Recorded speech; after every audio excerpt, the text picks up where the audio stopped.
Hello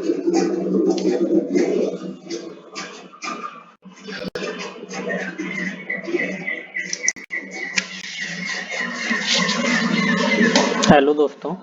तो आज के इस वीडियो में हम लोग बीएमसी के सीमेंट चैप्टर के बारे में पढ़ेंगे। तो सबसे पहले हम लोग बात करते हैं जो हमारा कंसिस्टेंसी जो टेस्ट है। तो उसके लिए consistency value different types of test के लिए क्या क्या होगी हमारी, ठीक। तो सबसे पहले अगर हम लोग बात करें साउंडनेस टेस्ट, तो साउंडनेस टेस्ट में क्या होता है, 0.78 पी वैल्यू होती है। तो इसको देखिए रिमेम्बर करना मतलब कठिन होता है, क्यों? क्योंकि आपको ऑप्शंस ऐसा बना के सेट कर दिया जाएगा कि सब वैल्यू आपको एक एक जैसी लगेगी। जैसे 0.78 दे देगा, 0.75 दे देगा, 0.80 दे देगा, 0.85 दे देगा, तो आपको सेम लगेगी। तो इसके लिए एक ट्रिक मैंने बनाया है। तो साउंडनेस है, तो साउंडनेस को जैसे हम लोग साउंड साउंड को हिंदी में अगर लिखेंगे साउंड, और साउंड के स से हम लोग सात सात लिख लेंगे। और उसी तरह हम अपना सात के बाद हमारा क्या आता है, आठ। तो साउंडनेस के लिए सात आठ, तो 0.78 पी वैल्यू हमारी साउंडनेस टेस्ट के लिए हो जाएगी, ठीक। अब इसके बाद हम लोग बात करें अगर इनिशियल और फाइनल सेटिंग टाइम की, तो इनिशियल और फाइनल सेटिंग टाइम में हमारा यही वैल्यू कितना होगा, 0.85 पी। कितना हो जाएगा हमारा, 0.85 पी। अब इसको कैसे याद करेंगे, जैसे फाइनल है तो पहले 8 वाला हम लोग 8 ले लेंगे जो साउंडनेस टेस्ट में हमारा था, और उसके बाद फाइनल से हम लोग 5 उठा लेंगे, ठीक। फाइनल से 5 और 8, तो हमारा क्या हो जाएगा, 0.85 पी। तो कंफ्यूजन यहाँ पे देखिए क्रिएट होता है, वो ऑप्शन में 0.80 डाल देगा, तो हो सके आप गलती से 0.80 भी टिक कर देंगे, ठीक। तो यहाँ पे हमेशा हमें ध्यान देना है कि इनिशियल और फाइनल फिटिंग टाइम में हमारी वैल्यू हमेशा क्या होगी, 0.85 पी, ठीक। अब देखिए बात करें कंप्रेसिव स्ट्रेंथ टेस्ट की और टेंसाइल स्ट्रेंथ टेस्ट की, तो इसमें भी कंफ्यूजन है कि कौन सा कंप्रेसिव स्ट्रेंथ वाला होगा, कौन सा टेंसाइल स्ट्रेंथ वाला होगा। तो कंप्रेसिव स्ट्रेंथ वाले में देखिए हमेशा वैल्यू हमारी अधिक होनी चाहिए, क्योंकि हम जानते हैं, मतलब एक बेसिक सा लॉजिक बना लीजिए, कंप्रेसिव स्ट्रेंथ की वैल्यू जो है टेंसाइल स्ट्रेंथ से अधिक होती है। तो हम क्या करेंगे, हमारा ए वाला भी कंसिस्टेंसी का वैल्यू भी हमारा ग्रेटर देन होना चाहिए टेंसाइल स्ट्रेंथ के कंसिस्टेंसी के वैल्यू से। तो यहाँ पे देखिए P/4 प्लस 3.5 है, इसमें क्या है 3.5, और इसमें क्या होगा टेंसाइल वाले में 2.5 होगा। मैंने बोला कि वैल्यू जो है कंप्रेसिव स्ट्रेंथ वाले की अधिक होनी चाहिए। तो यहाँ पे डिनोमिनेटर में यहाँ पे 4 होगा, वहाँ पे 5 होगा, क्योंकि तभी तो वैल्यू हमारी कंप्रेसिव स्ट्रेंथ की मैक्सिमम आएगी ना। तो अब बात करें, नेक्स्ट है जो हमारे डिफरेंट टाइप्स के सीमेंट और उसके सरफेस एरिया क्या क्या होते हैं। तो आइए हम लोग उनकी बात करते हैं। तो सबसे पहला जो है हमारा सीमेंट ओपीसी है, ऑर्डिनरी पोर्टलैंड सीमेंट जिसको बोलते हैं, और हाई एलुमिना सीमेंट है। तो इसका जो है दोनों का सरफेस एरिया हमारा कितना होगा, 2250 सेंटीमीटर स्क्वायर पर ग्राम। और अब इसको देखिए रिमेम्बर करने का एक तरीका है कि हम लोग अपना जो सीमेंट टाइप है उसका क्रम याद कर लेंगे, ठीक। जैसे सबसे पहले ओपीसी, एचएससी, फिर पीपीसी, फिर एलएचसी, फिर आरएससी, ठीक। तो मतलब बढ़ते क्रम में सरफेस एरिया के उसको हम लोग रिमेम्बर करके चलेंगे। तो क्या हो गया, सबसे पहले ओपीसी आता है, फिर पीपीसी आएगा, फिर लो हीट सीमेंट आएगा, फिर रैपिड हार्डनिंग सीमेंट आएगा, ठीक। इसके अलावा भी कुछ वैल्यूज हैं जो कि मैं लिख दे रहा हूँ। जैसे हाइड्रोफोबिक सीमेंट हमारा हो गया, हाइड्रोफोबिक, ये उतना मतलब नहीं पूछा गया है जितने ए वाले हमारे वैल्यूज पूछे गए हैं, ठीक। तो हाइड्रोफोबिक सीमेंट में कितना होता है, 3500। और इसका इंपॉर्टेंट है सुपर सल्फेट सीमेंट का सबसे अधिक होता है वैल्यू, सुपर सल्फेट सीमेंट का कितना होगा, 4000 सेंटीमीटर स्क्वायर पर ग्राम। और यहाँ पे ध्यान देना है कि ए हमारी वैल्यू सेंटीमीटर स्क्वायर पर ग्राम में है। ए हमारी वैल्यू किस में है? सेंटीमीटर स्क्वायर पर ग्राम में है। ठीक, तो हो सके आपसे मीटर स्क्वायर पर किलोग्राम में पूछ सकता है, ऐसे भी वैल्यू पूछा जा सकता है। तो यहाँ पे हम लोग ध्यान में रख के चलेंगे, जो भी वैल्यू हमने याद की है वो हमारी सेंटीमीटर पर स्क्वायर ग्राम में है, और बाद में जो भी दूसरा यूनिट होगा उसमें हम चेंज कर लेंगे। ठीक, तो ओपीसी के लिए हमारा क्या हो जाएगा? 2250। आई होप याद हो, ये सबको याद होगी वैल्यू। और पीपीसी के लिए हमारा क्या है? 3000 है। हाई एल्यूमिना सीमेंट के लिए 2250, लो हीट सीमेंट के लिए 3250, और रैपिड हार्डनिंग सीमेंट के लिए 3250। फिर बात करें हाइड्रोफोबिक सीमेंट के लिए 3500 होगी हमारी वैल्यू, और सुपर सल्फेट सीमेंट के लिए 4000 होगी। अब हम देखते हैं हमारा साउंडनेस टेस्ट। तो साउंडनेस टेस्ट किसके किसके कारण होता है? अनसाउंडनेस सीमेंट में किसके किसके कारण होगा? अगर एक्सेस लाइम हो जाता है या एक्सेस मैग्नीशिया हो जाता है। ठीक, तो साउंडनेस टेस्ट किसके किसके लिए करेंगे? एलएसएम से हम लोग रिमेंबर कर लेंगे, लाइम, सिलिका और मैग्नीशिया के लिए करते हैं। ठीक, लाइम, सिलिका और मैग्नीशिया के लिए करते हैं। अब ओपीसी, वो ऑर्डिनरी पोर्टलैंड सीमेंट की बात करें तो ऑर्डिनरी पोर्टलैंड सीमेंट में क्या होता है? जो हमारी फाइनेस्ट टेस्ट की वैल्यू होती है 90 माइक्रोन सीप पे, जो भी हमारा परसेंट रेजिड्यू है वो वाई वेट हमारा कितना होना चाहिए? 10% होना चाहिए। कितना होना चाहिए ओपीसी के लिए? रेजिड्यू हमारा परसेंट रेजिड्यू 10%। ये फाइनेस्ट टेस्ट कैसे किया जाता है वो बाद में हम लोग बताएंगे। ये सीविंग वाला है, और जो पहले हम लोग स्पेसिफिक सरफेस एरिया कर रहे थे वो परमेबिलिटी टेस्ट था। ठीक, यहाँ पे ये भी ध्यान देने की बात है। और ओपीसी के लिए अगर हम maximum expansion due to lime by leach interior test से बोलें तो कितना होगा हमारा? 10 mm से ज़्यादा नहीं होना चाहिए वो। ठीक, 10 mm से क्या होना चाहिए कि 10 mm से अधिक नहीं होनी चाहिए। और इसके बाद अगर हम ऑटोक्लेव टेस्ट की बात करें, इसी में मैं इंक्लूड कर दे रहा हूँ कि अगर हम लोग ऑटोक्लेव टेस्ट की बात करते हैं तो वो कितना होना चाहिए वैल्यू? 0.8% से अधिक नहीं होनी चाहिए। अब यहाँ पे ऑटोक्लेव टेस्ट और लीच चेटेरियर टेस्ट है, तो चलिए छोड़िए, उसको बाद में देखेंगे। यहाँ पे देखते हैं हम लोग अपना जो डिफरेंट टाइप के क्या है सीमेंट के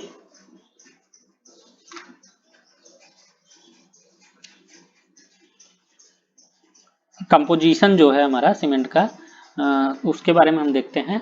तो लाइम जो है हमारा कितना है? 60%। लाइम कितना होना चाहिए सीमेंट में? 60%। कितना होना चाहिए? 60%। अब इसी का 1/3 कर लेंगे तो सिल्का 20% होना चाहिए, और इसी का अगर हम फिर उसे 1/3 कर लेंगे तो नियर अबाउट 6% आता है। तो 6% हमारा कितना होना चाहिए? 6% हमारा एल्यूमिना होना चाहिए। कितना? 6%। ठीक, अब फिर आयरन ऑक्साइड की बात करें तो आयरन ऑक्साइड हमारा कितना होना चाहिए? 2% होना चाहिए। आयरन ऑक्साइड हमारा कितना होना चाहिए?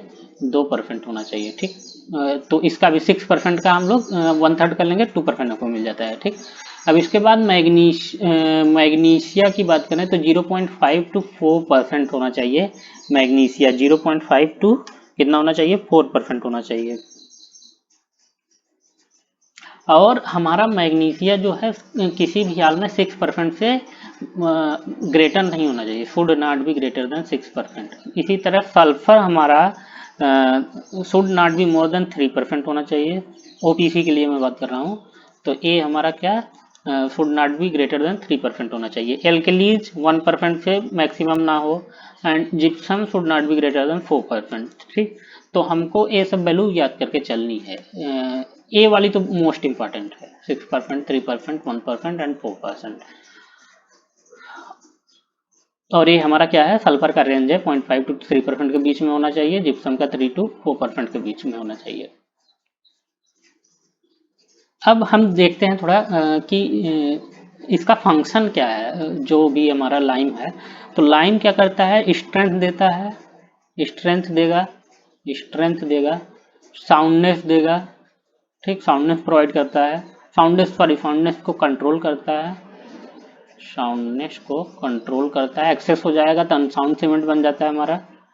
और इसकी अगर कमी होगी तो हमारा स्ट्रेंथ की वैल्यू क्या होगी, कम हो जाएगी। ठीक, तो S T for strength, soundness हो गया हमारा, फिर स्ट्रेंथ की वैल्यू कम हो जाएगी। ठीक, अब सिलिका की बात करें तो ड्यू टू एक्सेस क्या होता है, हमारा स्ट्रेंथ को कम कर देता है। सिलिका स्ट्रेंथ को क्या करेगा, अगर अधिक होगा, अगर अधिक सिलिका होगा तो स्ट्रेंथ हमारी कम हो जाएगी। ठीक, और ये फ्लो सेटिंग के लिए भी जिम्मेदार है। ठीक, अब एलुमिना की बात करें तो एक क्विक सेटिंग प्रोवाइड करता है। क्विक सेटिंग, अच्छा, सेटिंग और स्ट्रेंथिंग में फर्क है कि मतलब ये कि अगर हमारा एलुमिना होगा तो ऐसा नहीं है कि स्ट्रेंथ ज़्यादा प्रोवाइड करेगा, वो केवल क्विक सेटिंग सेट सीमेंट को तेजी पे करता है। ठीक,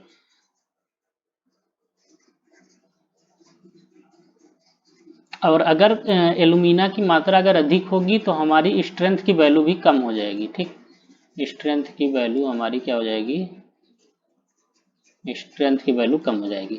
अब बात करें आयरन ऑक्साइड की, तो आयरन ऑक्साइड हमारा as a flux flux work करता है। ठीक,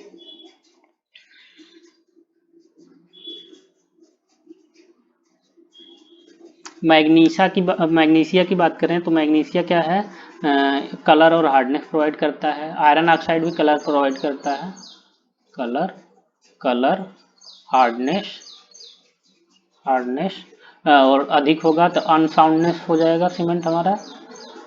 और इसी तरह अगर सल्फर की बात करें तो ये भी साउंडनेस प्रोवाइड करता है, साउंडनेस प्रोवाइड करता है एल्कलीज फ्लक्स की तरह।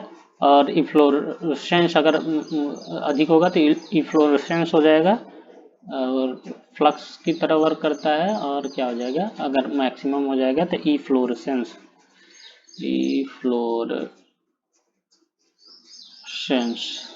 ठीक, ई फ्लोरेसेंस प्रोवाइड करेगा। और जिप्सम की बात करें तो जिप्सम रिटार्डर की तरह वर्क करता है, हमारा रिटार्डर की तरह।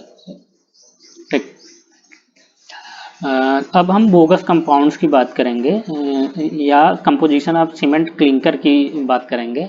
तो सबसे पहला है हमारा कैल्शियम ट्राईसिलिकेट।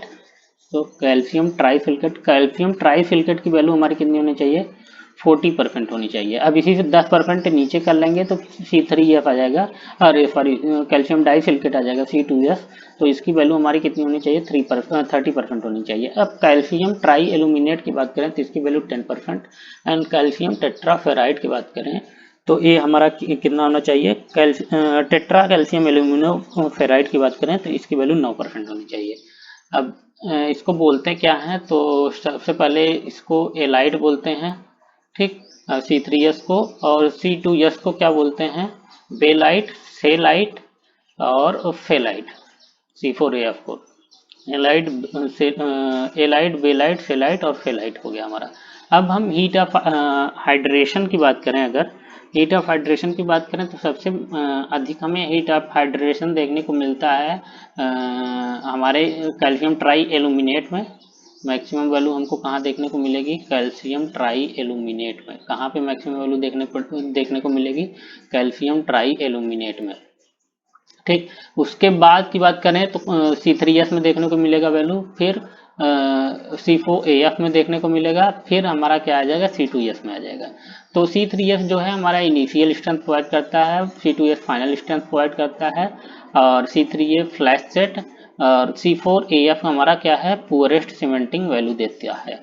तो अब हम यहाँ से हम लोग एक बात देख रहे हैं कि बेस्ड ऑन जो है हमारा सीमेंट क्लिंकर के बेस्ड पे हम सीमेंट का जो भी डिफरेंट टाइप के सीमेंट हैं तो उनमें हम इन्हीं सभी बोगस कंपाउंड की वैल्यू को घटा बढ़ा के हम डिफरेंट टाइप के सीमेंट अचीव कर सकते हैं। ठीक, अब order of rate of hydration की अगर मैं बात करूं तो order of rate of hydration में सबसे जो रेट ऑफ हाइड्रेशन है सबसे मैक्सिमम निकल के आती है C4AF में, फिर C3A में, फिर C3S में एंड फिर C2S में।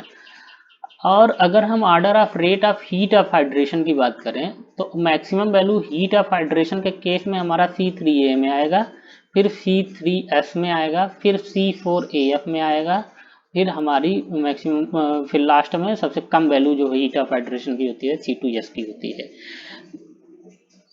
तो कहाँ पे अगर जैसे मैं अगर डैम वगैरह हमारा कंस्ट्रक्शन हो रहा है तो वहाँ पे क्या होगा कि हमको हीट ऑफ हाइड्रेशन कम चाहिए होता है। तो सो हम at that place we use ऐसा हम सीमेंट यूज करेंगे जिसकी वैल्यू क्या होगी हमारी, जिसमें C2S की वैल्यू मैक्सिमम हो और C3A की वैल्यू C3A और C3S की वैल्यू क्या हो, मिनिमम हो। तो क्या, तो C2S की वैल्यू क्या हो जिसमें मैक्सिमम हो, और C3A एंड C3S की वैल्यू हमारी क्या हो, मिनिमम हो। तो ऐसे सीमेंट का हम लोग यूज करते हैं कहाँ पे, जहाँ पे डैम वगैरह का कंस्ट्रक्शन करना हो, या जहाँ पे हमको क्या हीट ऑफ हाइड्रेशन की वैल्यू कम चाहिए होती है।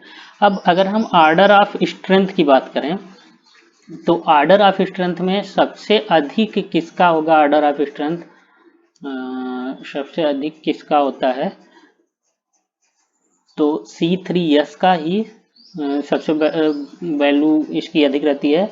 नियरली मुझे लग रहा है 65% जो है C3S प्रोवाइड करता है स्ट्रेंथ, और इनिशियल स्ट्रेंथ ही यही प्रोवाइड कर देता है। और C2S की बात करें तो C2S इसके बाद जितना रिमेनिंग स्ट्रेंथ है C2S प्रोवाइड करेगा। और C3A तो भाई केवल ये इनिशियल हार्डनेस प्रोवाइड करता है सीमेंट को। और C4AF की बात करें, C4AF की बात करें तो ये सब फालतू का मटेरियल है, स्ट्रेंथ से कोई लेना देना नहीं है इनका। फिर रिएक्शन विथ वाटर की बात करें तो सबसे पहले रिएक्ट हमारा कौन करता है, C3A सबसे पहले कूद के रिएक्ट करेगा। फिर C4AF भाई साहब रिएक्ट करेंगे। फिर इसके बाद आ जाते हैं C3S भाई साहब, C3S, और फिर इसके बाद C2S भाई साहब आ जाते हैं, ठीक। अब हम अगर बात करें कि अगर हमारी क्वांटिटी C3S की अगर हम बढ़ा दे रहे हैं और C2S की क्वांटिटी अगर कम कर दे रहे हैं तो क्या इफेक्ट पड़ेगा सीमेंट पे, तो आइए देखते हैं इसको। तो सबसे पहली बात क्या होगा कि रेट ऑफ हाइड्रेशन हमारा क्या होगा, रेट ऑफ हाइड्रेशन की वैल्यू हमारी क्या हो जाती है, अगर हम C3S की वैल्यू बढ़ा देंगे तो रेट ऑफ हाइड्रेशन की वैल्यू खुद ब खुद बढ़ जाएगी, ठीक। और rate of heat of hydration की वैल्यू भी बढ़ जाएगी, ठीक। Rate of heat of hydration की वैल्यू बढ़ जाएगी, ठीक। Rate of heat of hydration की वैल्यू बढ़ जाएगी। इसके बाद टोटल हीट ऑफ हाइड्रेशन की वैल्यू भी बढ़ जाती है। टोटल हीट ऑफ हाइड्रेशन की वैल्यू भी बढ़ जाती है। और 20 डेज स्ट्रेंथ जो भी वो भी हमारी अधिक मिलेगी, स्ट्रेंथ भी हमको क्या मिलेगा, अधिक मिलेगा। अल्टीमेट स्ट्रेंथ हमारा कम हो जाता है, अल्टीमेट स्ट्रेंथ कम हो जाएगा। और decrease the capability to resist the chemical and sulphur attack. तो ये क्या करता है कि कैपेबिलिटी सीमेंट का सल्फर और जो अदर केमिकल हैं उनसे रेजिस्टेंस प्रॉपर्टी क्या हो जाएगी, सीमेंट की हमारी कम हो जाएगी, ठीक। तो केमिकल अटैक के चांसेस बढ़ जाएंगे, सल्फर अटैक के चांसेस क्या होते हैं, बढ़ जाते हैं। तो यहां से हमको क्या पता चल गया कि अगर हमारा सुपर सल्फेट सीमेंट होगा, सुपर सल्फेट सीमेंट होगा, तो उसमें क्या होना चाहिए कि C3A की वैल्यू क्या होगी, कम होगी, और C3S की वैल्यू क्या होनी चाहिए, कम होनी चाहिए, ठीक। C3S की वैल्यू और C3A की वैल्यू, दोनों की वैल्यू क्या होगी, सुपर सल्फेट सीमेंट में कम होगी, ठीक। अब नेक्स्ट अगर हम बात करें, अगर हम C3S की वैल्यू कम कर देते हैं, C2S की वैल्यू बढ़ा देते हैं, तो फिर हमारा क्या होगा,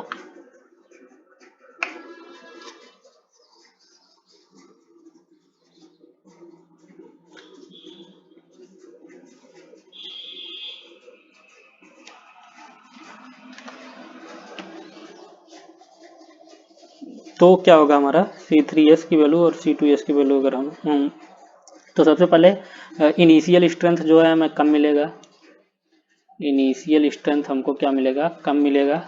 ठीक, फाइनल स्ट्रेंथ हमारी बढ़ जाएगी या अल्टीमेट स्ट्रेंथ हमारी बढ़ जाती है।